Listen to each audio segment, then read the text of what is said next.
Y en Italia tenemos a Marcelo y a Simona Rodríguez en Nápoles. Marcelo ha venido aquí a compartir con ustedes. Él canta precioso, es un buen pastor. Y me decía Marcelo que ya se inició en Italia la persecución contra los cristianos. Que el Vaticano ha levantado una persecución tremenda contra los cristianos. Los están sacando de sus iglesias. Ellos están buscando otro lugar porque ya los comenzaron a agredir violenta y físicamente. Entonces oremos por nuestro hermano Marcelo y Simón en Italia. Hay cosas que no salen en el periódico, ¿verdad? Que están ocultos, pero es increíble la persecución que existe ya en contra de los cristianos, a pesar de que podamos escuchar otras cosas por otros lados. Y también les quiero recordar el desayuno que tenemos el 17 de junio. Me informan que ya quedan pocos boletos. Este 17 de junio en el World Trade Center, junto a las torres de satélite, tenemos el desayuno titulado La Guerra Espiritual en los Tiempos Finales. Va a estar tremenda esta conferencia, trae invitados porque es el propósito de que podamos nosotros tener y continuar con esta serie de conferencias fuera de la iglesia. Porque aquí es un campo de entrenamiento para ustedes, pero las almas hay que ganarlas fuera de la iglesia. El evangelismo es fuera de la iglesia. Y por eso tenemos ya casi 35 años haciendo 3-4 veces al año estas conferencias en diferentes hoteles, y ahora nos toca aquí el World Trade Center en esta área del norte de la Ciudad de México. Los que traigan su Biblia en esta tarde la pueden abrir en el libro de los Jueces, capítulo 6. Nuestro tema se titula Dios habla en tiempos de crisis. Dios habla en tiempos de crisis.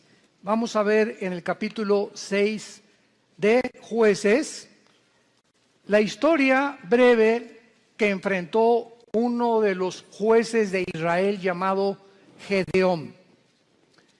El libro de los Jueces, y esta es una característica increíble de la Biblia, que no se nos oculta los pecados de los más grandes hombres, ni tampoco se nos oculta los pecados de diferentes tribus o naciones que han a través del tiempo atravesado nuestra historia.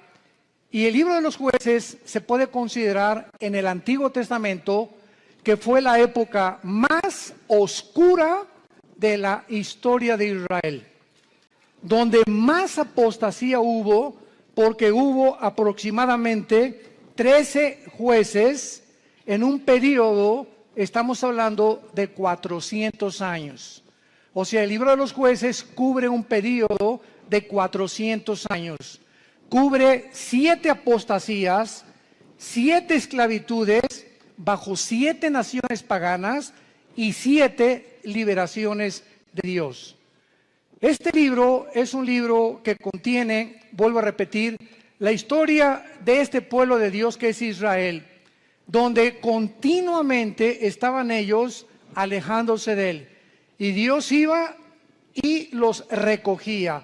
Pero siempre Dios tiene hombres o mujeres que Él escoge para que tú vayas a tu casa a traer a tu familia a la cruz, para que puedas traer a tu nación a la cruz, para que en tu escuela comiences a alborotar la escuela y a conseguir que en tu escuela se hagan conferencias, para que podamos alcanzar al mayor número de personas, para que en tu negocio, en tu consultorio médico, en tu bufete de abogados, en tus despachos de contaduría, en tu taller de carpintería, Dios nos llama a nosotros para que seamos luz. Y mientras nosotros no estamos haciendo nada, los malos van a prosperar. Decía un gran hombre que la maldad existe porque los buenos no hacen nada. Entonces, si nos limitamos a ser cristianos de domingo y solamente venimos el domingo a persinarnos y a tener un devocional, oír la palabra, y no entendemos la responsabilidad tan enorme que Dios nos ha encomendado, estamos muy, muy lejos de poder verdaderamente presentarnos delante de Dios sin tener nada de qué avergonzarnos. El libro de los Jueces describe, repito, una de las peores épocas que atravesó Israel. Fueron tiempos de apostasía muy grandes, por lo que Dios tenía que levantar hombres para que volvieran el corazón del pueblo a Dios. Estos jueces o estos líderes que en esta época Dios levantó, eran épocas de emergencia nacional y conducían al pueblo a la guerra, dirigiendo a la nación y ejerciendo las funciones de magistrados, de militares y de civiles al mismo tiempo. Porque en esta época, ¿verdad?, el sacerdocio estaba por los suelos y no había realmente un gobierno civil que se pudiera respetar. Esta es, en Jueces capítulo 6, la cuarta vez en el libro, la cuarta vez que Dios levanta una nueva generación que le fallaba a Dios. Y esta generación había sido cautivada por el mundo. Era una generación donde vivían, y vamos a comparar esta época, que por eso escogí este capítulo, con la crisis emocional, social, política, diplomática y emocional que estamos viviendo tú y yo en este siglo XXI al cual hemos entrado. Esta generación, ¿verdad?, dejaron de vivir separados para Dios y a desear el estilo de sus vidas mezclándose en las fiestas, en las diversiones, en todos los ritos paganos, con un cristianismo completamente diluido. El mensaje que se propagaba ya no era el mensaje del evangelio como ahora en nuestra época. Mi esposo y yo, que hemos estado viajando estos últimos meses, cada vez nos encontramos con todos los cristianos o iglesias a donde vamos, aquí, fuera de México, en Estados Unidos, buscando una iglesia que les dé alimento espiritual, que les dé una sana doctrina, que puedan realmente sentirse edificados con la palabra de Dios, y están buscando por todos lados por la forma tan diluida en la que el evangelio se ha propagado. Y al mismo tiempo vivimos una época de cinismo espiritual. Hace algunos días yo estaba en una conversación con una persona que conozco hace muchos años en Cristo. Bueno, este es solamente como un ejemplo de introducción al libro de los Jueces. Y esta persona yo la conozco ya hace muchos años. Es más, él vino y se convirtió bajo nuestro ministerio. Y entonces yo oí hace como algunos meses que él había abandonado a su esposa y había abandonado a sus hijas. Y se había ido, pues, desde luego con un amante, ¿verdad? Con otra muchacha, su secretaria, o no sé, no importa quién haya sido. Entonces me encuentro yo a esta persona y comienzo a decirle, oye, ¿qué fue lo que sucedió? ¿Verdad? Que estoy en mi corazón partido a la mitad por lo que tú has hecho. ¿Y saben ustedes lo que me contestó esta persona que tenía aproximadamente o tiene casi 15 o 20 años en Cristo? Bueno, pero ya nos perdonó Dios. Le digo, bueno, ¿te perdonó a ti? No, es que mi esposa pues ya también anda abusando otro. Pues claro, le dije, no se va a quedar a vestir santos. Si tú te vas con la amante y te casas con la otra, tu esposa no se va a quedar a esperarte toda la vida. Entonces no vengas con ese cinismo y decirle, pues ella arregló su vida, ya nos perdonamos los dos y ya me perdonó Dios. Inmediatamente lo que yo detecté fue lo siguiente, que hay cantidad de personas que se llaman cristianas y que piensan de la misma forma, total que Dios me va a perdonar y me puedo divorciar, y ya que me case con otro y forme otro hogar, entonces ya Dios me puede perdonar y comienzo nuevo. Porque él me dijo, bueno, ¿y ahora qué sigue? Le dije, lo que seguía era lo siguiente, si tú abandonas a tu esposa por adulterio y por otra mujer, tú te arrepientes de tus pecados y esperas que tu esposa te perdone y te esperas antes de casarte a que se case ella primera para que tú quedas libre. Esa es la forma en la que la Biblia nos traza el divorcio, el adulterio. Para Dios es algo gravísimo el divorcio, gravísimo. Porque es la santidad más grande que existe y la institución más santa que existe, el matrimonio. Y ahora por cualquier cosa, todo mundo busca, hasta porque no me cocina bien, me busco otra cocinera. Es increíble ligereza en la que la sociedad se encuentra actualmente. Y de acuerdo a la Biblia, la única causal de divorcio es el adulterio, nada más. Que me pega, pues te esperas y oras por él y se separan temporalmente, pero es el adulterio la única razón, y el abandono de hogar, que el gavilán te pega y se va con otra, que abre la jaula y que vuele lo más lejos que pueda. Pero bajo ninguna otra circunstancia la Biblia aprueba el divorcio. Todo esto lo vamos a tratar en el seminario de matrimonios allá en la Riviera Maya. Estoy preparando una serie de mensajes tremendos. Los esperamos que nos acompañen ahora en octubre. Y este es solamente un caso de cómo vivían los jueces. Era un tiempo de cinismo espiritual. Era un tiempo en que todo lo tomaban a la ligera. Al cambio que Dios me perdona. Esto se llama tomar la gracia con libertinaje. Aprovecharse de la gracia de Dios y vivir una vida de libertinaje. Pues al cambio que Dios me perdona. Vamos a ver estas crisis en la época de Gedeón. Capítulo 6, del 1 al 5, veamos el escenario en el que se encontraba Gedeón. Los hijos de Israel hicieron lo malo ante los ojos de Jehová, y Jehová los entregó en mano de Madián por 7 años. Recordemos que Madián era uno de los hijos de Cetura, la segunda esposa de Abraham. Cuando se murió Sara, se casó con Cetura y de ahí nacieron los madianitas. Lo podemos ver en Génesis capítulo 25. Entonces los madianitas eran primos hermanos de los israelitas o medios hermanos de los judíos. Y la mano de Madián prevaleció contra Israel. Y los hijos de Israel, por causa de los madianitas, se hicieron cuevas en los montes, cavernas y lugares fortificados. Pero pues sucedía que cuando Israel había sembrado, subían los madianitas y amalecitas, y los hijos del oriente contra ellos subían y los atacaban. Y acampando contra ellos, destruían los frutos de la tierra hasta llegar a Gaza. Y no dejaban que comer en Israel ni ovejas, ni bueyes, ni asnos. Porque subían ellos y sus ganados, y venían con sus tiendas en grande multitud, como langostas.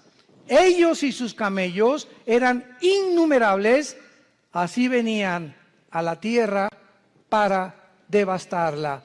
No cabe duda que podemos nosotros, con esta introducción, poder comparar la época en la que nosotros estamos viviendo y el paralelo tan grande que existía en los tiempos de Gedeón y nuestro tiempo actual. Vemos en estos primeros 5 versículos la primera clase de crisis. Estaban atravesando una crisis social y de mucha violencia. Israel se había abandonado de los caminos de Dios. Dios los entrega en manos a enemigos, porque esta es la forma como Dios trata con todos nosotros. Dice la Biblia que mientras estamos en la luz, 1 Juan capítulo 1, la sangre de Cristo nos limpia de todo pecado. Bajo la luz, el diablo, los demonios no pueden meterse con mi vida, ni con mis hijos menores de edad, porque estoy bajo la protección de Dios. En el momento en que nos movemos y regresamos a la dimensión de las tinieblas, que es donde Satanás tiene acceso, Satanás no tiene acceso a la luz. Dios es luz y no hay tinieblas en él. Entonces las tinieblas están relacionadas con el pecado. El momento en que tú pecas, o ya traes una mujer en tu mente que no es tu esposa, o ya metiste pornografía a tu casa, o ya comenzaste a hacer cosas que son desagradables a los ojos de Dios, sin que tú te des cuenta, si tú mantienes este tipo de vida, comienza el cerebro y las emociones a ser afectadas, y entonces viene lo que se llama el engaño, donde comienzas a engañarte, porque el pecado tiene el poder de engañarnos, y comienzas a convencerte que no estás tan mal. No, esa es una prostituta, esa sí está mal. No, yo no soy con mi compadre si es borracho, parrandero y jugador. Yo por lo menos estoy casado con mi esposa y tengo mis aventuritas, ¿verdad? De vez en cuando, una canita al aire, pero de vez en cuando. Y Dios es un Dios que dice la Biblia, sus párpados nos examinan y nuestros caminos están delante de Él las 24 horas del día. Y cuando viene el engaño, cuando vienes tú a la iglesia a oír la palabra de Dios como los domingos o los estudios entre semana que muchos de ustedes toman o en el ITI, el propósito de Dios al exponernos a su palabra es abrirnos el entendimiento para convencernos de pecado. Siempre que hay un mensaje de la Biblia, hay algo que el Espíritu Santo usa que se llama la convicción de pecado, porque solo Él, ni el pastor, ni tu compadre, ni nadie te va a convencer que estás mal más que la palabra de Dios. Entonces nos exponemos a la palabra de Dios y tú en esta tarde que escuchas tienes esta oportunidad en la que Dios te está hablando. Yo no sé tu vida. Muchos dicen, es que ¿quién le contó mi vida? Nadie me ha contado tu vida, ni te conozco, mosco. Entonces ese es un problema tuyo y con Dios, pero Dios usa la Biblia y si tú cuando oyes la palabra de Dios no te arrepientes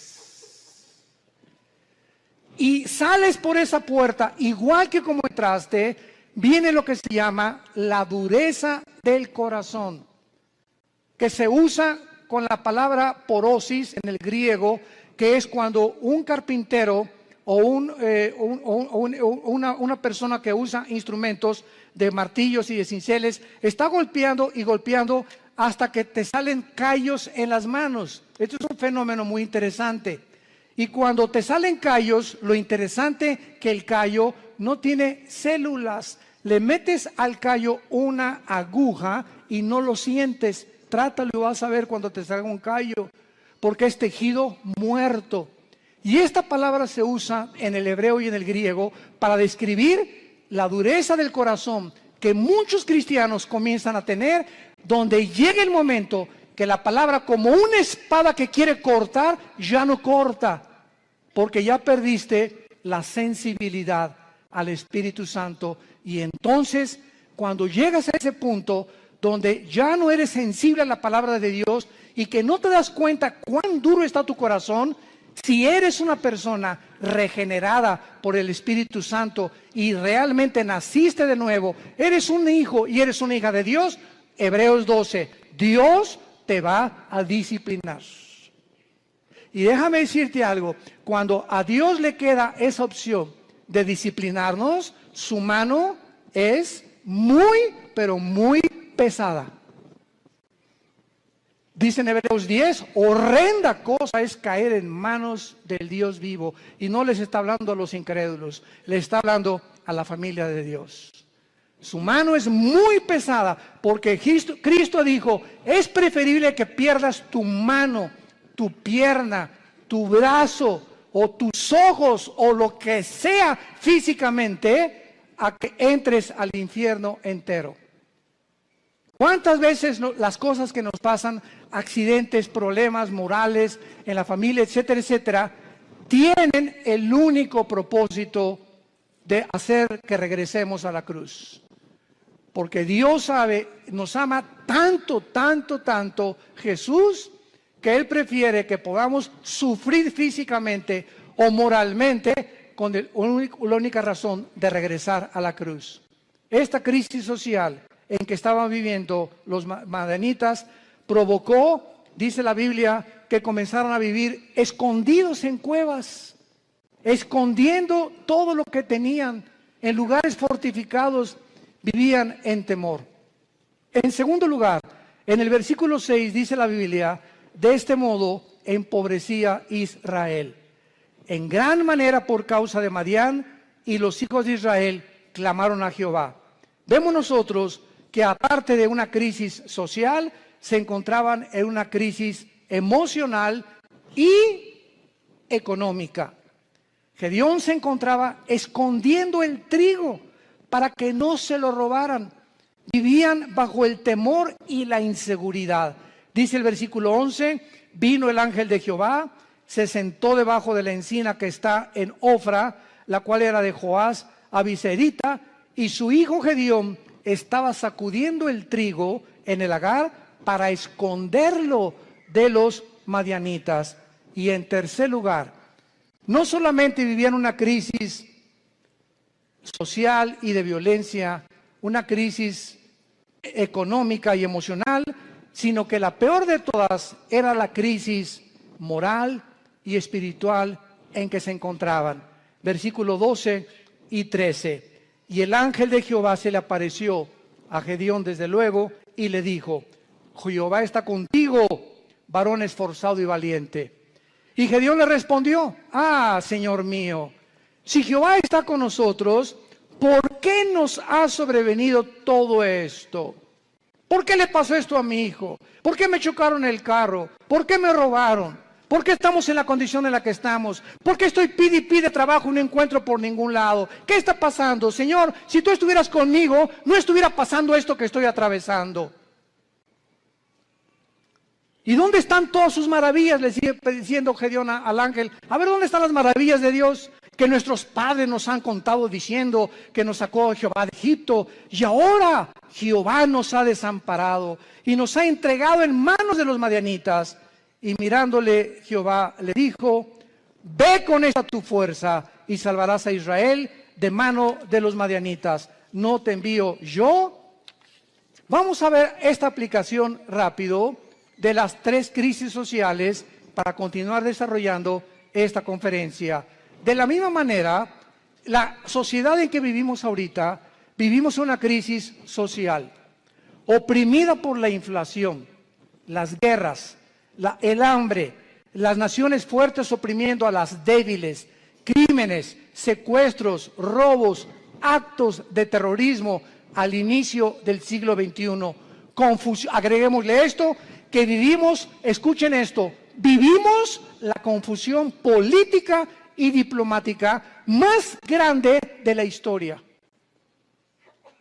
Vivimos la confusión política más grande y diplomática de la historia. Podríamos decirle nosotros que nacimos después de la Segunda Guerra Mundial, que desde la Segunda Guerra Mundial que Estados Unidos se levantó como la supremacía política, económica y militar del mundo, seguido por la Unión Soviética o las repúblicas socialistas soviéticas, hasta el siglo XXI hemos entrado a un punto donde ya entre las mismas naciones, a pesar de la grande tecnología y los avances científicos que tenemos, nos encontramos tan confundidos políticamente, donde ya los gobiernos del mundo ya no saben qué sistema de gobierno utilizar, si socialismo, si comunismo o socialismo y comunismo mezclarlo, si democracia, si monarquía, porque los sistemas que se han probado hasta el siglo XXI, las mismas democracias han fracasado.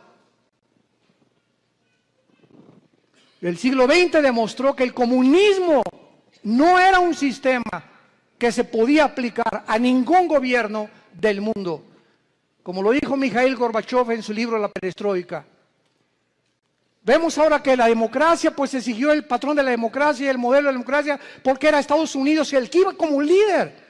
Y los países dijeron, bueno, pues si en Estados Unidos el mejor vestido, el país mejor vestido, el mejor alimentado, el que más guerras ha conquistado, guerras ha ganado, y el que sacó al comunismo, al fascismo y al nazismo del siglo XX, vamos a seguir ese modelo. Y vemos ante nuestros ojos, al entrar aquí al siglo XXI, los que venimos desde el siglo pasado, que la democracia es una fanfarronería ya. Ya no es cierto que hay democracia, no es cierto que el pueblo gobierna, no es cierto que hay respeto por las instituciones. Vivimos una confusión, un caos político y diplomático, donde todos los sistemas se están derrumbando a nuestros ojos, todas las ideologías se están desmoronando, todo está cayendo delante de nuestros ojos, y ahorita los jóvenes, nunca, como en los últimos 10 años, había habido tantos suicidios de muchachos de 8 a 16 años. Nunca había habido tantos suicidios. Los jóvenes están quitando la vida, no quieren vivir en el mundo que tú y yo vivimos. Y ahí están muchos de nuestros hijos también. Dichosos los padres que tienen una educación cristiana a sus hijos. Dichosos sean. ¿Por qué? Porque se están cansados de tantas mentiras, de tanta hipocresía que ven por todos lados. Y cuando nosotros, que se supone que somos la única luz, les mentimos y nos ven que somos completamente unos farsantes en el lugar, y peleándome enfrente de ellos y con mi esposa y yo, y dándoles un mal ejemplo, ¿qué les queda a los jóvenes? Si no es Jesús, ¿quién más entonces? Dicen ellos, si Jesús no funcionó en mis papás, ¿cómo va a funcionar conmigo?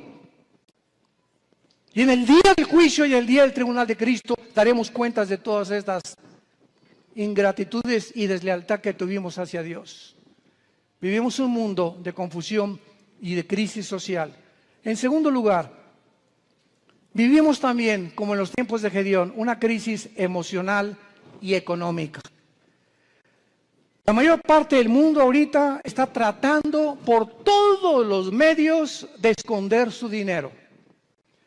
¿En qué puedo invertir mi dinero? No se imagina la cantidad de correos que nos llegan. Oiga, ¿qué me recomienda, pastor? ¿Comprar euros o en el dólar o en Wall Street o comprar bienes y raíces? Dicen que el dólar va a seguir cayendo, que viene un caos económico en Estados Unidos que va a hundir el peso aún más todavía, etcétera, etcétera. Y todas las cosas que comienzan a bambolearse, como dice en Hebreos 12, voy a sacudir los cimientos del mundo, la economía, la política, los temas, todo va a comenzar a bambolearse. Así vivimos un mundo donde comenzamos a ver que todo es inestable, todo, no hay nada firme, todo está cayéndose a nuestros ojos, la moral por los suelos, como lo vamos a ver también, la política, la economía, la ideología, todo. ¿Qué entonces hacemos los cristianos? Vivimos una época de crisis, ¿quién lo puede negar? ¿Qué vamos a hacer entonces con el dinero? ¿Vamos a estar igual que el mundo, preocupándonos en qué invertir, escondiendo el dinero debajo del colchón de la cama? Es la crisis en la que estamos viviendo, emocional y económica. Y tantos impuestos, vive la gente angustiada, temerosos, llenos de estrés. La clínica Mayo en Rochester, una de las clínicas más prestigiadas en medicina, el Hospital Hopkins en Inglaterra, de Estados Unidos, de las instituciones más prestigiadas en medicina, llegaron a un acuerdo el año pasado, que la causa número 1 de problemas físicos en el ser humano actualmente y emocionales tienen una sola raíz. Ya no son ataques al corazón, entonces consecuencias, el problema y el peligro más grande que está asumiendo al mundo ahorita, robándole la salud, se llama el estrés. El estrés. Aún mismo el estrés te hace subir el nivel de tu colesterol y de tus triglicéridos. Así que si tú eres una persona que fuiste al médico y tienes más de 200 de colesterol arriba, o tu glucosa pasa de los 100 puntos, etcétera, etcétera, y tú dices, bueno, voy a entrar a una dieta, y crees que con la dieta se va a mejorar, claro que te va a ayudar, pero si no va acompañado con la paz en tu vida, y tú puedes estar comiendo todos los días lechuga y convertirte en el bunny bugs, en el conejo. No importa lo que puedas hacer, si tu vida no tiene paz y no tiene equilibrio y no tiene una estabilidad emocional, no importa lo que hagas, porque emocionalmente lo que descompone el organismo es el cerebro y la falta de paz. El estrés es un estado de angustia, de incertidumbre, que estás así, de enojo, de ira, de desconfianza en el mundo, andas como león enjaulado y se te atraviesa en el tráfico y quieres sacar la pistola y le recuerdas a la mamá y hasta a la abuelita le recuerdas cuando se atraviesan en el tráfico. Y llegas a la casa y estás igual. Entonces, tú no vas a llegar a los 40, 50, 60 años de edad como una persona normal y vas a comenzar a padecer de enfermedades que tienes una buena dieta, pero te está descomponiendo tu estado emocional. ¿Por qué? Porque no tienes paz. Y hace 2000 años, Jesucristo nos dio la medicina para el estrés. Mateo capítulo 6, versículo 25 en adelante. Por nada estén afanosos. La vida es más que el alimento y el cuerpo más que el vestido. Miren ustedes a las aves de los cielos. Aunque tú en tu cerebro no lo puedas captar, ni lo puedas dimensionar, los pajaritos, cada pajarito de cada campo, de cada bosque en el mundo, cada pajarito depende de mi Padre. Y Dios les puso a los pajaritos un chip para que nunca veas a un pajarito sembrar, para que nunca veas a un pajarito cosechar, y para que jamás vayas a encontrar que ningún pajarito nunca guardan su comida, no la almacenan en Banamex ni en Bancomer. Y sin embargo, vale $1 cada pajarito, $2, y si mi Padre los alimenta, ¿cuánto más ustedes, que di mi vida en una cruz, que resucité de los muertos, que cambié la historia, que me apareció a más de 500 personas en los primeros meses y años de mi vida, y que vivo en el corazón de muchos de ustedes? ¿Cómo es posible que hayas llegado a ese punto donde dudes que te voy a dejar? Ahora que estábamos mi esposa y yo en Acapulco, no estábamos ni en la playa. Siempre que, igual cuando vamos a la Riviera Maya, ¿verdad? Lo que menos, ni a la alberca nos da tiempo de meternos, porque vamos a ministrar a la gente. Y estábamos en Acapulco y tuvimos el desayuno, 600 personas. Fue una vez, como no se imagina qué bendición fue. Nuestra iglesia en Acapulco está creciendo tremendamente. Bueno, en la consejería llegó una muchacha este fin de semana pasado y nos dice a mi esposa y a mí, de 18 años, ay, pastores, ¿qué te pasa, nena? Pues no tengo trabajo. Nena, ¿tienes papá? Sí. ¿Y mamá? También. ¿Cama para dormir? Sí. ¿Y comida? Sí. Entonces, ¿y eres cristiana? Sí. Entonces, ¿por qué estás en esta condición? Dale gracias a Dios y dile, Padre, gracias por mi papá, tengo cama, tengo alimento, tengo que vestirme, me están pagando la escuela, y te preocupas porque no tienes trabajo, y llegas a un estado de estrés en el que casi te estás desmoronando enfrente de nosotros. Le dije, eres una incrédula. Tú no puedes cerrar a Dios de esta manera. El día que tú le des gracias a Dios por lo que tienes y no te fijes en lo que no tienes, Dios te va a dar el trabajo. Fíjense ustedes cómo somos, ¿verdad? ¿Cómo somos nosotros?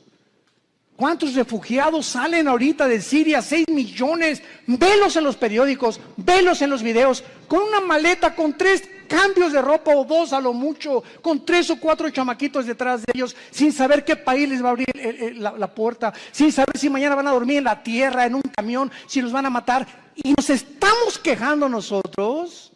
Nos estamos quejando nosotros. ¿Será posible que seamos tan malagradecidos? Y siempre viendo lo malo, siempre no tengo esto y no tengo aquello, pero tienes vida y vives en un país libre, tienes padres, tienes una casa, tienes un petate donde echarte, tienes guaraches.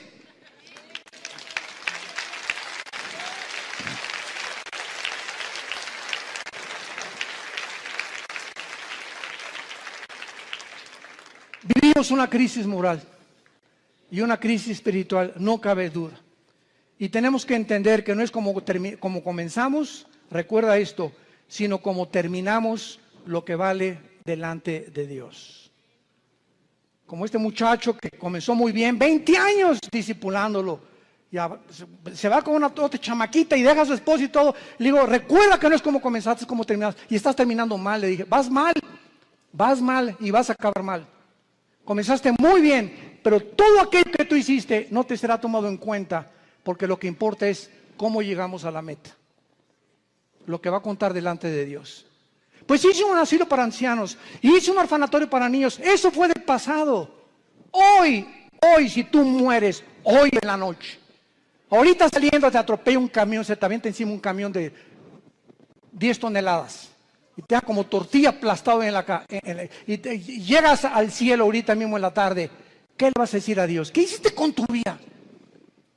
Lo alabaste, lo bendeciste. ¿Cuánto de tu tiempo se lo dedicaste a Él? ¿A cuántas personas les hablaste de Jesús? ¿A cuántas personas de tu familia ya has traído a la cruz? Hoy, ¿qué es tu vida? Tú no sabes si hoy es el último día que vivimos. Nadie lo sabe. En Hebreos capítulo 6 hay una exhortación muy fuerte y se nos dice, Hebreos 6, 11 y 2.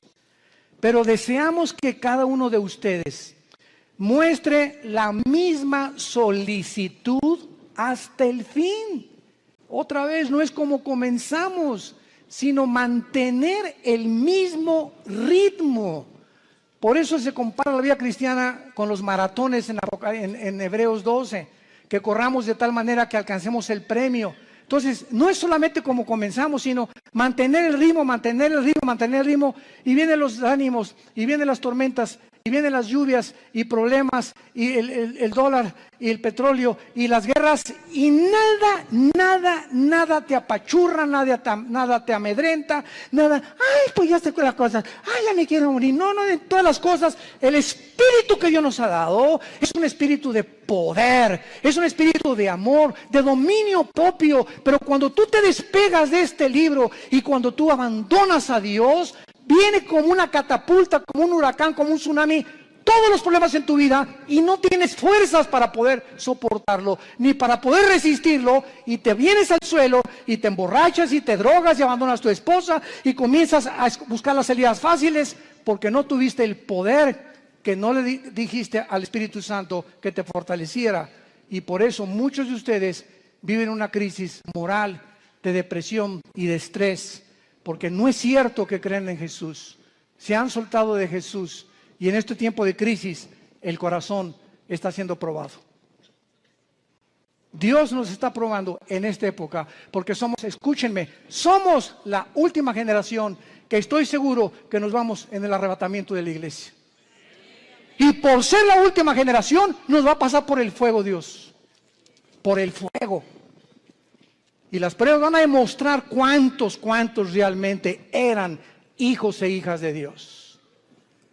Deseamos que cada uno de ustedes muestre la misma solicitud para plena certeza de la esperanza, a fin de que no se hagan perezosos, sino imitadores de aquellos que vean las dos cosas y los dos elementos indispensables, la fe y la paciencia, heredan las promesas.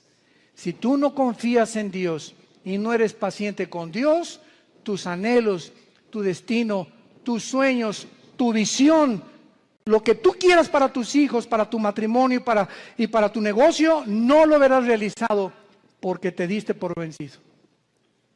Porque tiraste la toalla. Porque dijiste, no, ya, avienten la toalla, paren la pelea. Ya no aguanto tanto trancazo. Y estamos en un mundo donde vemos los campos llenos de cristianos amargados.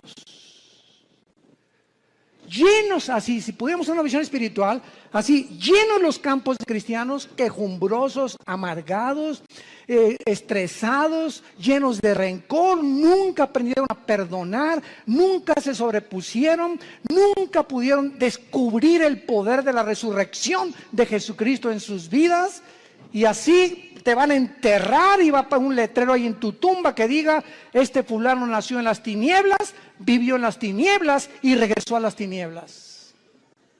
Nunca vio la luz, no la quiso ver. Y en Hebreos 10, otra exhortación con las mismas características.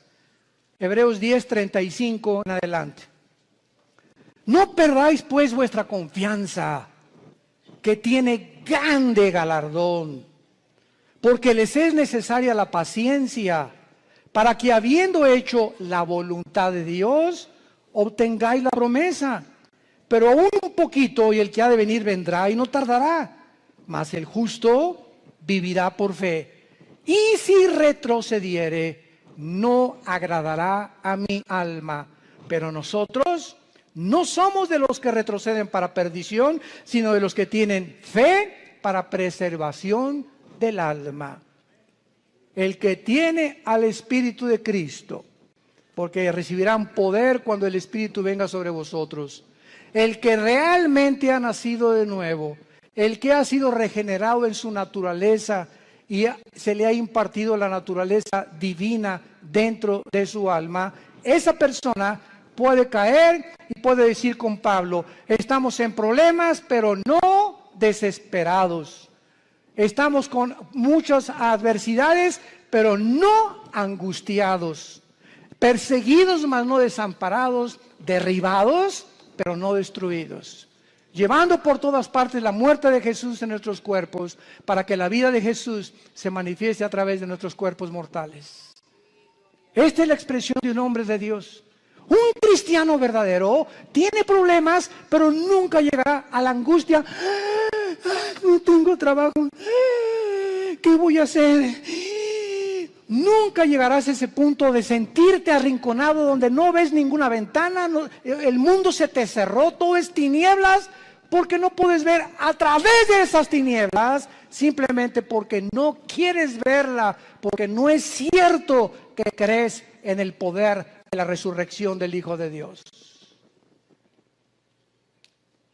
Decía en Filipenses 2 Pablo, todo lo que antes lo tenía por ganancia, lo tengo por basura, con tal de conocerle y ser semejante a él en su muerte, y con el fin de poder conocer el poder de su resurrección. No solamente Cristo nos quiere que seamos iguales a su Hijo en conocimiento, en teología y en cosas intelectuales y de mucho conocimiento bíblico, sino que ese conocimiento nos transforme en guerreros, en guerreras, en hombres y mujeres que empujemos en la generación que tenemos, que no tengamos temor de nada ni de nadie, ni de los alacranes, del hombre, ni de la política que se cae. No tenemos miedo de nada, porque hay un Dios, nuestro reino está allá arriba, ahí viene la ciudad de Jerusalén, ya vienen por nosotros, ya viene una nave espacial grandísima que se llama la Nueva Jerusalén, donde va a aterrizar aquí en Apocalipsis 21 y 22, y donde vamos a vivir para siempre, y esa es la esperanza. Y mientras que se caiga el mundo, que se derrumbe el mundo, pero no me voy a dejar vencer por el mundo, porque el mundo no tiene esperanza. Tú y yo tenemos esperanza. Y esa esperanza es la que tenemos que transfundir a nuestros hijos.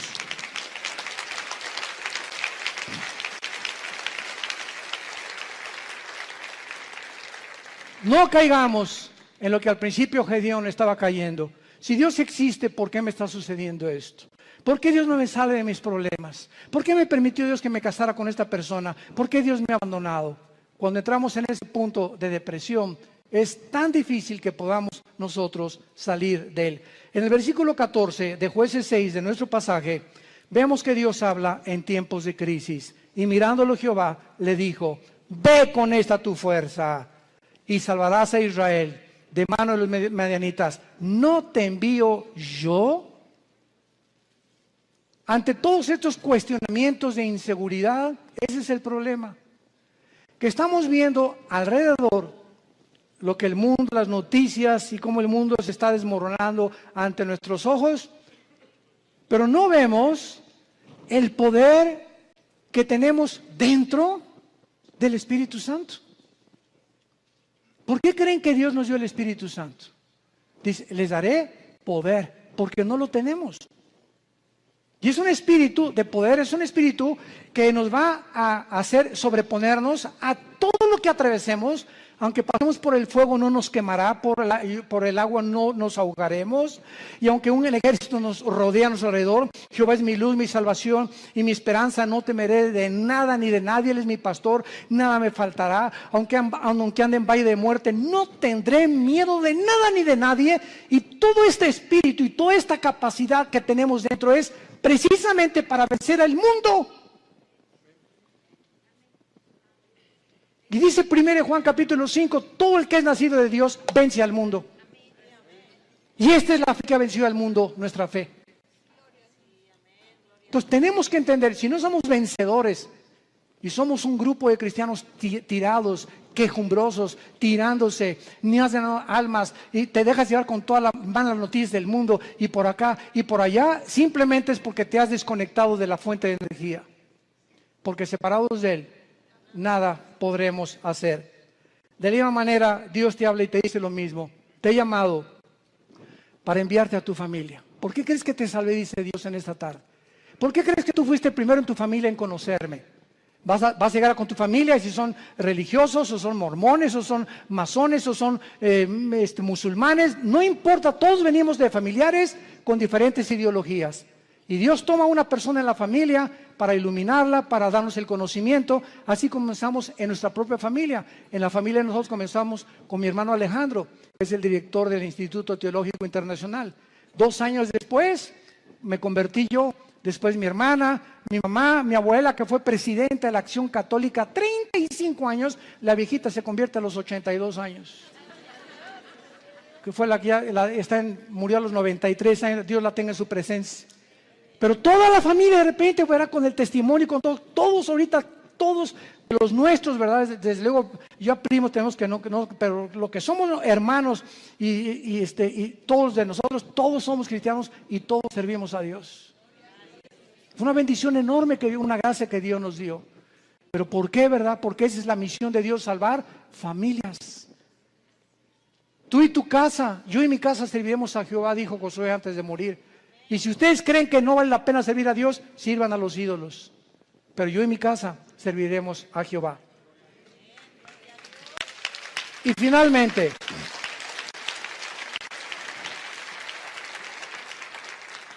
Gedeón le responde a Dios, versículo 15 y 16. Entonces le respondió: Señor mío, ¿con qué salvaré yo a Israel? He aquí que mi familia es pobre en Manasés, y yo el menor en la casa de mi padre. Jehová le dijo: ciertamente yo estaré contigo, y derrotarás a los madianitas como a un solo hombre. ¿Has tú también argumentado igual con Dios? Señor, pero ¿cómo salvaré a mi familia? ¿Cómo les puedo testificar si soy débil? ¿Cómo me pones a mí de maestra escuela dominical si con trabajo sé enseñar? ¿Cómo me quieres mandar a mí de misionero si tengo miedo de los afganistanes y ahí en Venezuela? ¿Cómo me mandas a mí de estas cosas? Y siempre estamos viéndonos nuestras capacidades. Siempre estamos viendo lo que nosotros podemos o no podemos hacer. ¿Cómo no me van a mí escuchar si en mi clase les hablo? Soy tartamudo, Señor. No veas tu tartamudez, no veas tus discapacidades, no veas tus debilidades, velo a Él. Eso fue lo que Moisés le dijo también. ¿Cómo me mandas a Faraón? Y le dijo Dios: ¿qué no hice yo el oído y no hice yo la boca? No tengas miedo, vas en mi nombre y yo te daré el poder y la capacidad que ni siquiera conocías, porque cosas que están ocultas y que no han consumido el corazón del hombre y que el hombre no ha conocido son las que Dios tiene escondidas y guardadas para los que le aman y creen en Él.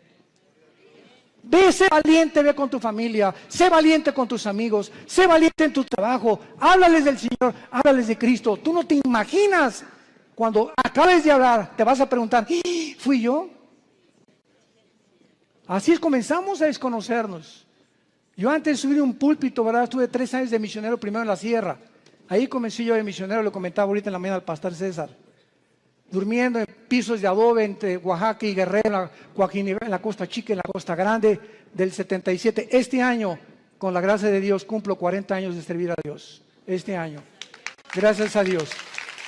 Pero comenzamos. Dormíamos en ladrillos, envueltos en periódicos. Me dio malaria, me dio tifoidea 2 veces, temperaturas de 40 grados. Si no había un doctor por ahí, yo no estaría vivo ahorita. Y en esos 3 años yo entiendo ahora qué es la forma en la que Dios me quería forjar para que ya entrara yo al ministerio en el 79 con el grupo de Luis Palao. Y en el 81 formamos Villa Nueva para México, ya comenzamos las iglesias en los 80s, pero ha sido unas etapas y un proceso de quebrantamientos, de humillaciones, de pobrezas. No teníamos ni para comer, comíamos lo que arrancábamos de los árboles, lo que yo pescaba ahí en Acapulco. Era una crisis tremenda y todo ese tiempo fue un tiempo de prueba, de quebrantamiento delante de Dios. Pero sabe una cosa, cuando uno pasa eso, uno pierde el miedo, el temor a ser pobre. Porque si ya pasaste por eso, ¿verdad? Hay aquellos de los pirruration. Pero cuando uno fue pobre, y pobre, pero pobre, que duermes en un piso de adobe y no tienes ni siquiera un cojín donde poder dormirte, ya no le tienes miedo a la vida. Le pierdes el miedo a la vida. Porque sabes que sobre cualquier cosa lo peor que te pueda pasar es eso. Y más de allá, la muerte. Y para nosotros es ganancia. Y finalmente, Gedeón, una vez que él comienza a adquirir conciencia de que no es él y que es Dios el que le ha llamado, vemos nosotros que Gedeón, en el versículo 18, lo primero que hace es, le dice al ángel de Jehová, que era Cristo desde luego, ven a mi casa y te voy a poner ofrenda. Y él respondió, esperaré que vuelvas. Entrando Gedeón preparó un cabrito y panes, etcétera, etcétera. Entonces el ángel de Dios, ya que tenía toda la ofrenda, le dijo, toma la carne y los panes sin levadura, ponlo sobre esta peña y vierte el caldo. Y él lo hizo así. Y extendiendo el ángel de Jehová el báculo que tenía en su mano, tocó con la punta la carne y los panes sin levadura, y subió fuego de la peña, el cual consumió la carne y los panes sin levadura. Vemos nosotros que lo primero que hizo Gedeón fue inmediatamente, después de recibir las noticias, buscar una ofrenda a Dios. Lo primero que un hombre y una mujer cambian cuando comienzan a conocer a ese Dios todopoderoso es que no existe, ni he conocido yo a ningún cristiano grande y poderoso y maduro en el Señor que no sea generoso. Porque es la avaricia y la envidia y la codicia de los bienes materiales lo que nos impide a muchas personas recibir las bendiciones de Dios. Gedeón buscó una ofrenda inmediatamente. ¿Qué le podemos nosotros ofrecer ahora a Dios? Romanos 12:1. Número 1, nuestro cuerpo. Síganme con mucho cuidado. Presentar vuestros cuerpos en sacrificio vivo. Romanos 12:1. Santo, agradable a Dios, que es vuestro culto racional. En el original griego dice, es la manera más racional para vivir. Si tú quieres servir a Dios, lo primero que comienzas es cuidar tu cuerpo. Y no solamente de lo que comes, sino también sexualmente. Nadie puede servir a Dios cuando hay una sensualidad o una sexualidad no controlada. El hombre más sabio de la historia, Salomón, y el hombre más fuerte de la historia, Sansón, los dos fueron vencidos por una mujer que no era su esposa. Y aquí está en la Biblia como ejemplo para que podamos aprender a no confiar en nosotros mismos. El que mire que está firme, mire que no caiga. No jueguen con el pecado sexual. No juegues ni te dejes tocar por tu novio. No toques a tu novia si la quieres. ¿Por qué? Porque eso es santo delante de Dios. No salten a privilegios, jóvenes que me escuchan, que no les corresponden. Espérate hasta el matrimonio. El acto sexual es solamente permitido por Dios y grandemente bendecido dentro de la esfera del matrimonio. Nunca el acto sexual será bendecido antes o ya casado con otra persona que no sea tu esposa, que se llama adulterio. Mientras nuestros cuerpos no sean santos delante de Dios y no tengamos limpia el alma sexualmente y también físicamente, ¿verdad?, una alimentación adecuada, vamos a impedir nuestro avance y las cosas grandes que Dios podía haber hecho con nosotros, no las hará. Dios busca hombres y mujeres santos en toda su manera de vivir, para ser usados como instrumentos a un Dios que es santo. Dice en 2 de Timoteo, Pablo, en una casa hay trastos sucios, en tu casa tienes en el fregadero vasos sucios y tienes en la vitrina vasos limpios. Si llegan invitados, ¿qué vasos usas? Los limpios. Y así en el servicio a Dios hay cristianos sucios que están en el fregadero ahorita. Ahí están, Dios que está queriendo lavarlos y no los usa Dios. Y quieres que te use Dios, pero no te puede usar porque no estás limpio, entiéndelo. Entonces, si hay algo que Dios quiere usar ahorita y no aprovechemos esa oportunidad, va a buscar a vasos limpios Dios, porque Él es un Dios santo. No nos perdamos esta oportunidad de servir a Dios por nuestra falta de limpieza y de santidad, porque estamos viviendo ante un Dios santo. Y finalmente, dice el versículo 24, y edificó allí Gedeón altar a Jehová y lo llamó Jehová Shalom, el cual permanece hasta el día de hoy y de Ofra. Vemos nosotros que Dios le dice a Dios, yo soy tu paz, Y mientras yo tenga tu paz y yo gobierne tu vida sexual, tus pensamientos, tus emociones, tu destino, tú vas a ser un vaso que te vas a rendir.